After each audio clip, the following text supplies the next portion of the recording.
எந்த பொருள் கசப்பாகவும் துவர்ப்பாகவும் இருக்கோ அது சர்க்கரை வியாதிக்கு மிக மிக நல்லது. யோசிக்கவே வேண்டாம். கசப்பாக ஒரு பொருள் இருந்தால் ஏன் பாவக்காய் நல்லதுன்னு சொன்னாங்க?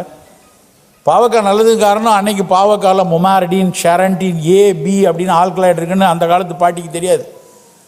ஆனால் கசந்தா சர்க்கரை வியாதிக்கு நல்லதுன்னு தெரியும்.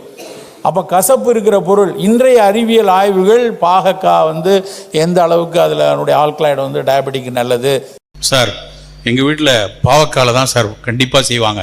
ஆனால் பாவக்காய் அமிர்தமாக இருக்கும். எங்கள் வீட்டில் பாவக்காய் நல்லா எண்ணெயில் வதக்கி கொஞ்சம் வெல்லத்தை போட்டு தேனை போட்டு பாவக்காய் மாதிரியே இருக்காது சார் அப்படின்னு சொல்கிற ஆளுங்கள்லாம் இருக்காங்க. பயங்கர முட்டா பையன் அவன். பாவக்காய் கசப்பாக இருக்கணும், பொரியல் கசப்பாக தான் இருக்கணும். அதில் போய் வெல்லத்தை போட்டு அதில் போய் எண்ணெயில் பொரிச்சு அதனுடைய சுவை மட்டுமல்ல அதனுடைய மருத்துவ குணத்தையே இழந்து